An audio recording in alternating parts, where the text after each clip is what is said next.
नमस्कार मित्रों, स्वागत है आपका एक बार फिर से स्पिरिचुअल साधक चैनल में। ज्योतिष का एक बहुत ही महत्वपूर्ण विषय है 64वां नवांश।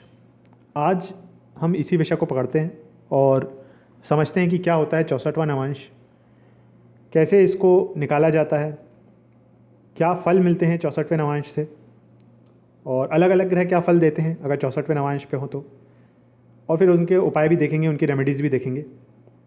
तो शुरू करते हैं वीडियो को। देखिए, 64वां नवांश जो है वो वैदिक ज्योतिष का एक महत्वपूर्ण विषय है। यह जन्म कुंडली का एक सूक्ष्म बिंदु है जो जातक के जीवन में होने वाली कुछ अप्रिय घटनाओं को या बुरी घटनाओं को बतलाता है। 64वें नवांश का स्वामी ग्रह जो रहता है, जो 64वें नवांश का स्वामी होता है, वो छिद्र ग्रह कहलाता है। इसे खर नवांश भी कहा जाता है। कुंडली के जन्म कुंडली के 8वें भाव में जो नवांश आता है, जो एक डिवीजन आता है नवांश का, वही 64वां नवांश कहलाता है। 8वां भाव क्यों लेते हैं? क्योंकि अष्टम भाव मृत्यु या मृत्यु जैसे कष्टों को व्यक्ति को देने की काबिलियत रखता है। अष्टम भाव में वह क्षमता है जो मृत्यु या मृत्यु तुल्य कष्ट व्यक्ति को प्रदान कर सकता है। अब 64वें नवांश का स्वामी ग्रह जो है वो व्यक्ति को मानसिक और शारीरिक कष्ट देता है।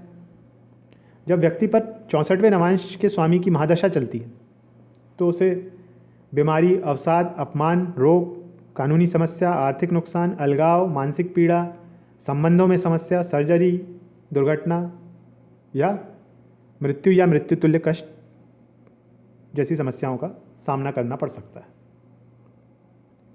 देखिए, समझते हैं।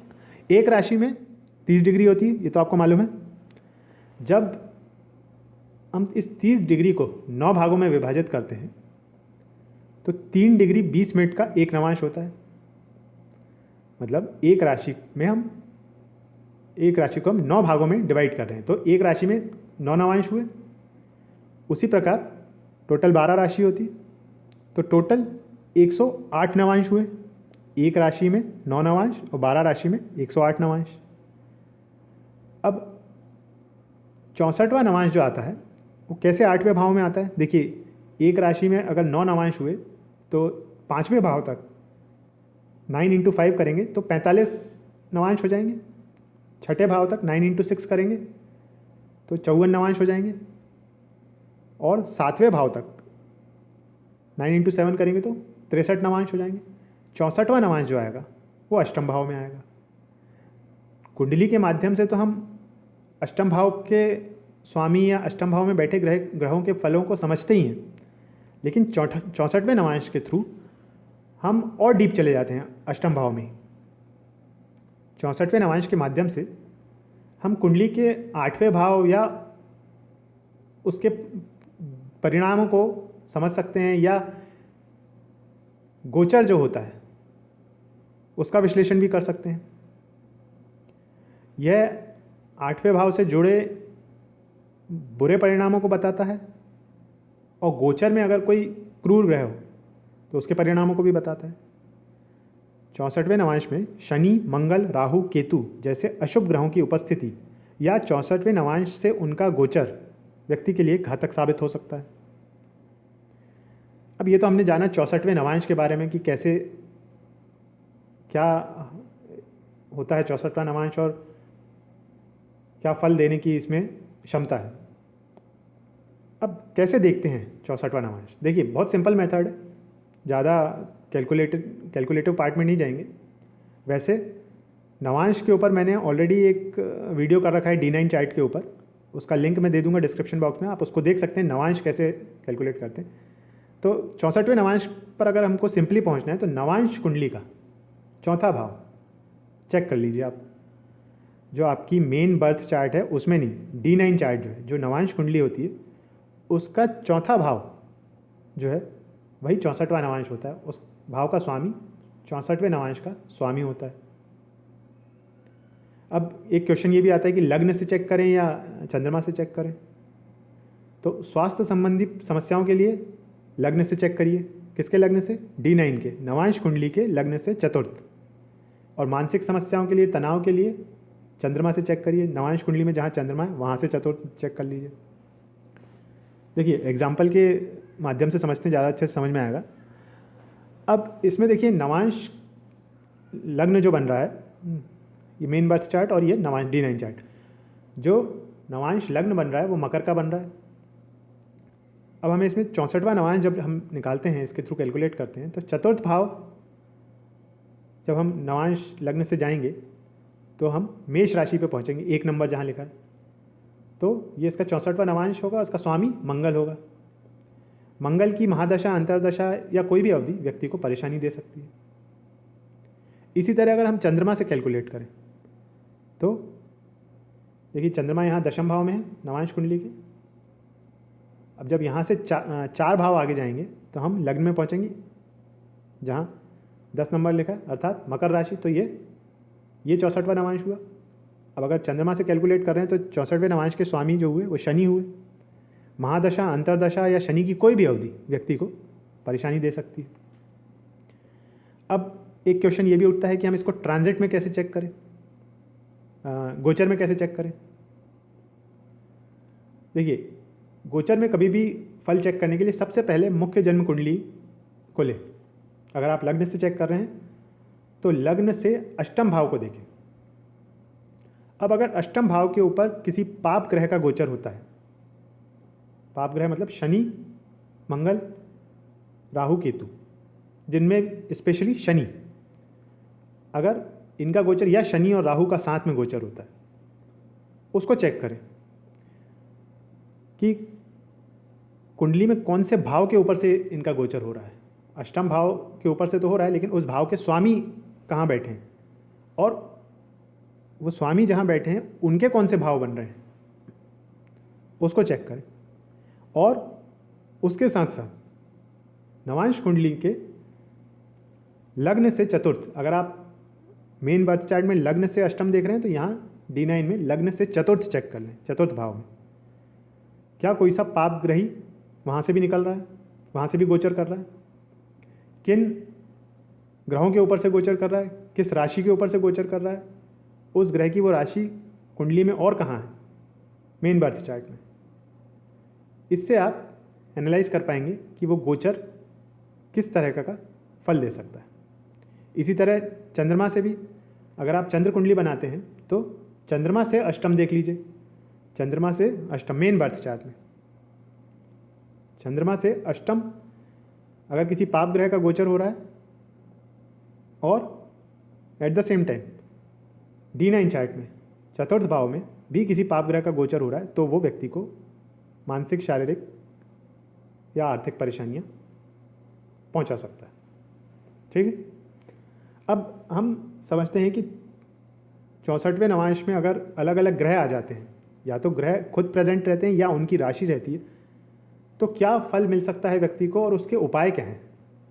देखिए यदि सूर्य 64वें नवांश पर स्थित हो या 64वें नवांश में सूर्य की राशि हो तो व्यक्ति का शरीर कमज़ोर हो जाता है, रक्त संचार खराब हो जाता है, पाचन कमज़ोर हो जाता है, सरकार का भय होता है, दंड मिल सकता है, आय कम हो सकती है, हृदय रोग हो सकता है, सरकारी कामों में रुकावट आ सकती है, आंखों की परेशानी हो सकती है, पिता को परेशानी हो सकती है या पिता से परेशानी हो सकती है। ऐसे अशुभ परिणाम प्राप्त हो सकते हैं व्यक्ति को। अब इसका उपाय क्या है, क्या करें, इसके लिए बचने की रेमेडीज़ क्या है। रोज़ सुबह रोली और लाल फूलों से सूर्य को जल अर्पित करें। ज़रूरतमंदों को मेडिकल किट या दवाएं उपलब्ध कराएं। मांसाहारी भोजन करने से बचें और शराब पीने से बचें। गेहूं, गुड़, पीतल, केसर और लाल रंग के वस्त्रों का दान करें। पिता का सम्मान करें, उनका आशीर्वाद प्राप्त करें।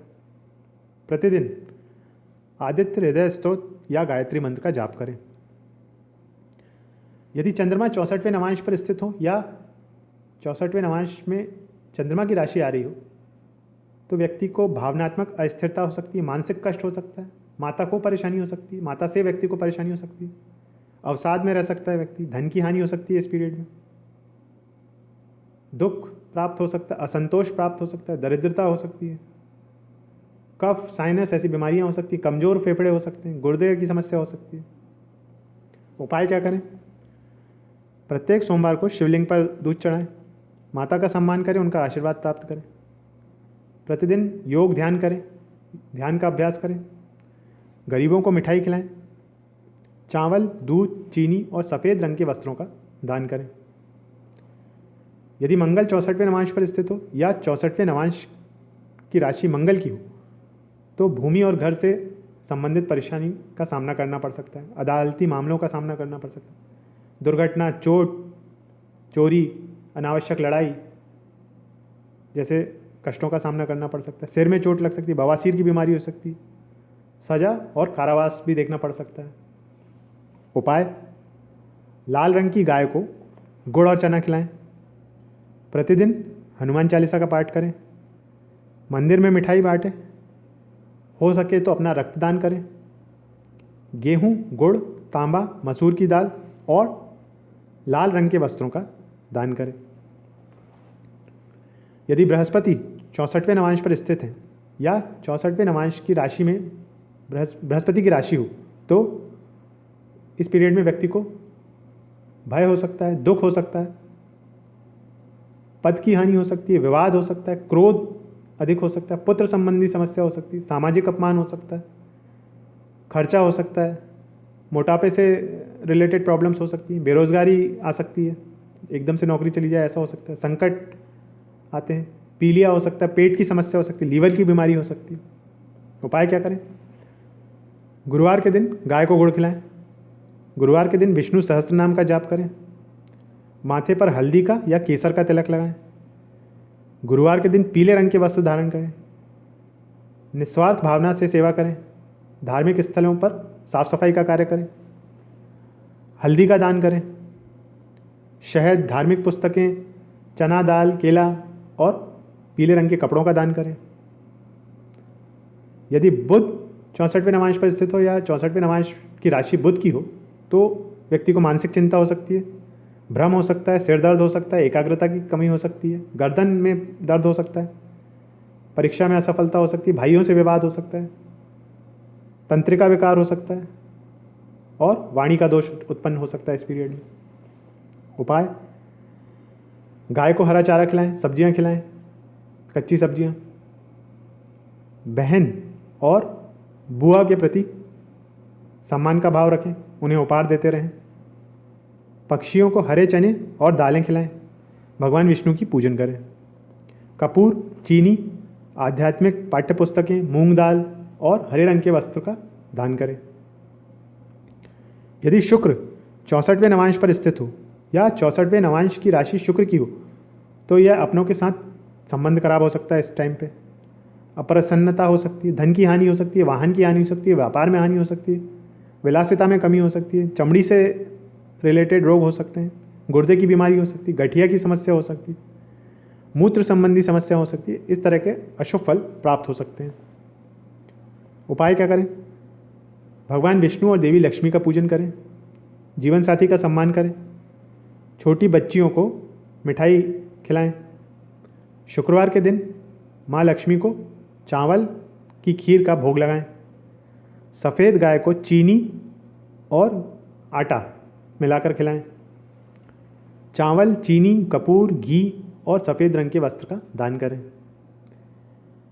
यदि शनि 64वें नवांश पर स्थित हो या 64वें नवांश में शनि की राशि आ रही तो इस पीरियड में व्यक्ति को अज्ञात भय हो सकता है, बुराई हो सकती है, आलस्य हो सकता है, थकान, माता पिता से अलगाव हो सकता है, अनुशासनहीनता आ सकती है, कारावास हो सकता है, डिमोशन हो सकता है, बंधन में बन सकता है, क्रोध हो सकता है, हानि होती है, कर्म की हानि होती है, धन की हानि होती है, रोगों से पीड़ा होती है, जोड़ों का दर्द हो सकता है, शक्तिहीनता हो सकती है, माइग्रेन की बीमारी हो सकती है और शत्रु बहुत बढ़ सकते हैं। उपाय के लिए भगवान शिव की पूजन करें, ज़रूरतमंदों को सर्व करें और ज़रूरतमंदों की सेवा करें और उन्हें भोजन खिलाएं। शनिदेव को छाया का दान करें। मस्टर्ड ऑयल में जो